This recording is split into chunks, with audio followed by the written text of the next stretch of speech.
வணக்கம் குரு ஜோதிடம் சேனல் நேர்களே, நான் உங்கள் அன்பான சயின்டிபிக் வேதிக் அஸ்ட்ராலஜர் அஸ்ட்ரோ அருண்ஜி பேசுகிறேன். நல்லது நினைப்போம், நல்லதே நடக்கும். இந்த வீடியோல கும்ப லக்னம் கும்ப ராசியில பிறந்த உங்களுக்கு கர்ம பலன் எப்படி செயல்பட போகிறது, இந்த வாழ்க்கையில எந்தெந்த கிரகங்கள் எத்தகைய ஒரு கர்மாவை கொடுக்கக்கூடிய கடமைப்பட்டிருக்குது, எது மாதிரி ஒரு ஆதிபத்தியத்தை கொடுக்க வல்லது அப்படிங்கிறத நம்ம டீட்டெயிலா பார்க்க போறோம். அதுக்கு முன்னாடி நம்ம சேனல் ஃபர்ஸ்ட் டைம் வரவங்க மறக்காம சப்ஸ்கிரைப் பண்ணுங்க. தொடர்ந்து நம்மளோட வீடியோஸ் உங்களுக்கு வந்து அடையும்.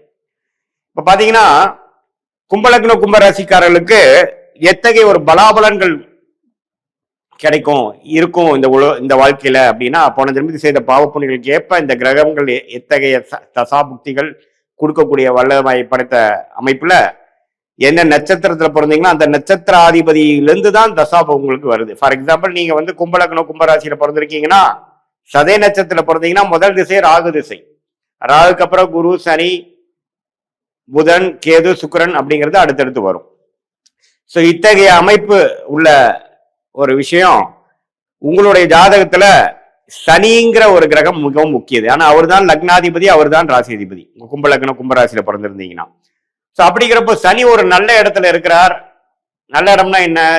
நட்பு வீட்டுக்கு குறையாமல் ஆட்சி உச்சம் நட்புகளை இருந்து ஒரு திருக்பலம்னு முக்கியம். நம்ம ஆட்சி உச்சம் பெறணும்னு அவசியம் இல்லை. ஏன்னா ஒரு பாவகிரகம் உச்சம் பெறணும், ஆட்சி பெறணும், ஸ்தான பலம் பெறணுங்கிறது அவ்வளவு நல்ல விஷயம் கிடையாது. ஏன்னா அவர் பாவகிரகம். ஆனா ஓரளவுக்கு லக்னாதிபதி ராசி அதிபதியா இருந்து ஓரளவுக்கு வலு பெறுவது மிகவும் நல்லது. ஆனா அதுக்கும் மேலாக குரு பார்வை, சுக்கிரனின் தாக்கம், பார்வையோ சேர்க்கையோ இருப்பது மிகவும் நல்லது. பௌர்ணமி சந்திரனின் பார்வை இருக்குவதும் நல்லது. சோ இத்தகைய ஒரு தன்மை பாத்தீங்கன்னா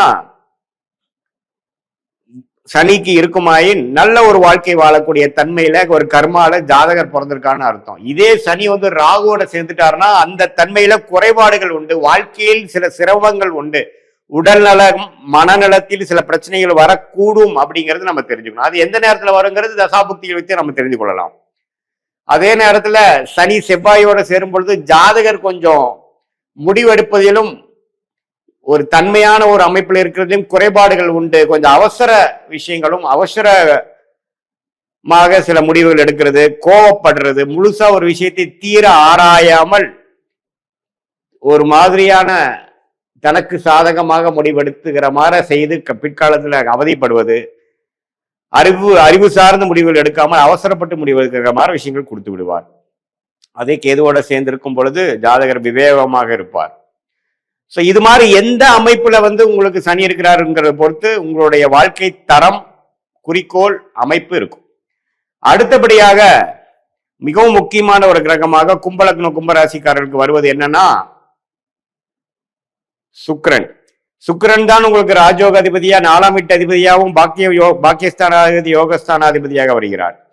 ஸோ சுக்கிரன் வந்து மிகவும் முக்கியம். நல்ல ஒரு அமைப்புல ஆட்சி உச்சம் பெற்றிருந்தாருன்னா நல்ல விஷயம். அதே சமயத்துல திருக்பலம் என்று சொல்லப்படுகிற குரு, பௌர்ணமி சந்திரனின் பார்வை, புதனோட சேர்க்கைங்கிற மாதிரி இருந்துட்டா இன்னுமே டாப். ஆனா சனி செவ்வாய் ராகுவோட சேரும் பொழுது அதோட சுபத்துவம், அதோட சுபரின் தன்மை குறைகிறது. ஸோ ராஜயோகாதிபதியோட விஷயத்துல ஒரு பாவத்துவம் கலந்து விட்டது. அப்படிங்கிறப்போ உங்களுக்கு அந்த கர்மா, சுக்கிரனின் விஷயங்களாகிய பெண்கள், சொகுசு வாழ்க்கை, ஆடம்பரமான விஷயங்கள், வண்டி வாகனம், வீடு, அது மாதிரி விஷயத்துல பாதிப்பு இருக்குது அப்படிங்கிறது நம்ம தெரிஞ்சுக்கணும். அது எப்ப நடக்குங்கிறது தசாபுக்தியில போய் நம்ம பார்க்கலாம். சோ சுக்கிரன் உங்க ஜாதகத்துல எப்படி இருக்கிறார், அஃப்ளிக்ட் இல்லாம இருக்கார், பிரச்சனை இல்லாம இருக்கார், தோஷத்து இல்லாம இருக்கிறார், யாரோட சேர்ந்து இருக்கிறார், யாரால் பார்க்கப்படுகிறார், எத்தனை டிகிரியில எத்தனை கிரகங்கள் வந்து சுக்கிரனோட பக்கத்துல இருக்காங்க, இது எல்லாம் மிகவும் முக்கியம். சயின்டிபிக் வேதிக் அடிப்படையில ஒன்னொன்னு டிகிரி அடிப்படையில பார்க்கணுங்கிறது நம்ம நீங்க நோட் பண்ணணும். அதுக்கப்புறம் ஓரளவுக்கு முக்கியமான ஒரு கிரகமா வருகிறது வந்து புதன். புதன் நம்ம நல்லா இருந்துட்டாவே குழந்தைகள் விஷயம் நல்லா இருக்கும், படிப்பு விஷயம் நல்லா இருக்கும், வெளிநாடு விஷயம் நல்லா இருக்கும், வர்த்தகம் நல்லா இருக்கும், ஜாதகரே ஒரு மேன்மையான வாழ்க்கை வாழ்வார். புதன் பாதிக்கப்பட்டிருந்தா நான் சொன்னது எல்லாமே பாதிப்பாகும். ஸோ புதன், சுக்கிரன், சனி மிகவும் முக்கியமான கிரகமாக கும்பலக்ன கும்பராசிக்காரர்களுக்கு வருகிறார்கள். ஓரளவுக்கு தன்மையான திருப்பலம், ஸ்தானபலம், திக்பலம் பெற்றுவிட்டால் சுக்கிரன் 4ஆம் இடத்துல இருந்தா திக்பலம், புதன் லக்னத்துல ராசியிலேயே இருந்தா திக்பலம், சனி 7ஆம் இடத்துல இருந்தா திக்பலம். இது மாதிரி இது வரும் பெறும் பொழுது திக்பலமும் சுபரின் தாக்கமும் பெறும் பொழுது ஜாதகர் ஒரு நல்ல குடித்து வைத்த ஒரு நபராக வருகிறார். அந்த சுக்கிர புதன் சனி திசை வருமாயின் உண்மையே டாப். மிகவும் முக்கியமான ஒரு திசை அதாவது கவனமா இருக்க வேண்டிய திசை என்று எடுத்துட்டா சந்திர திசை. சந்திரன் கும்பலக்ன கும்ப ராசிக்காரருக்கு மிகவும் முக்கியம். ஏன்னா ஒரு 6ஆம் வீட்டதிபதி என்று சொல்லப்படுகிற நுணச்சத்துரு பாவாதிபதியாக வருகிறார். கடன் பிரச்சனைகள், வம்பு வழக்கு பிரச்சனைகள், நோய், உடல் பிரச்சனைகள் இதெல்லாம் கொடுக்க வல்லதாக சந்திரன் வருகிறார். சந்திரன் ஒரு 11ஆம் இடம், 10ஆம் இடம், 9ஆம் இடம், இது மாதிரி ஒரு நல்ல பாவத்தில் ஒளி பொருந்திய சந்திரனாக பாவ கிரகத்தின் தாக்கங்கள், அதாவது சேர்க்கையோ பார்வையோ இல்லாமல் இருக்குமாயின் பரவாயில்லை.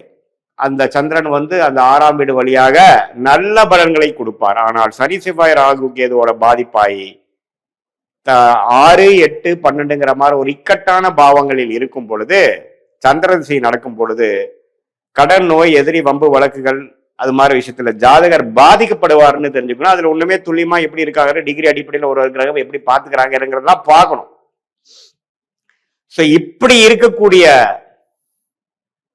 ஒரு அமைப்பு பொறுத்துதான் உங்க கர்மா பலன்கள் செயல்படுகிறது. எப்படி பாவத்துமா இருக்கா, சுபத்துமா இருக்கா, திருப்பலமா இருக்கா,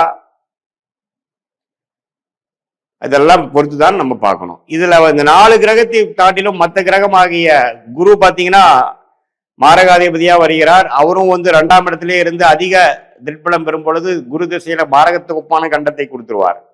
அது எப்படி இருக்கிறார், சனியால் பார்க்கப்படுகிறாரா, அந்த மாதிரி தன்மை எல்லாம் பார்த்துதான் துல்லியமான ஒரு பலன் எடுக்க முடியும். குரு ஓரளவுக்கு சுமாரான நியூட்ரல் பிளானட்டா வரார். செவ்வாய் பாத்தீங்கன்னா 3க்கும் 11க்கும் 10ஆம் வீட்டு அதிபதியா வரார். நீங்க எத்தகைய தொழில் பண்ண போறீங்க, தொழில் அதிபரா வர போறீங்களா, அப்படி மாதிரி விஷயத்தை குறிக்கக்கூடிய ஒரு கிரகமாக, ஆதிபத்தியை குறிக்கக்கூடிய ஒரு கர்மாவை குறிக்கக்கூடிய கிரகமா வரார். செவ்வாய் 11ஆம் இடத்துல நல்ல லாபஸ்தானத்துல அல்லது 10ஆம் இடத்திலே குரு பார்வை பெற்று நல்ல இடத்துல இருக்கும் பொழுது நல்ல தொழில், நல்ல வேலை கொடுக்கக்கூடிய அமைப்புகள் உண்டு.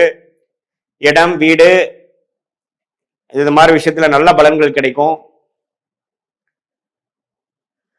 சகோதரர்கள் நல்ல சகோதரர்களாக கிடைக்கக்கூடிய அமைப்புகள் இருக்கு. இதே சனி ராகுவோட சேரும் பொழுது சகோதர தோஷங்கள், தொழில் தோஷங்கள் அடக்கக்கூடிய அமைப்பு இருக்கு. உங்க ஜாதகத்துல எப்படி இருக்குன்னு பாத்துக்கங்க.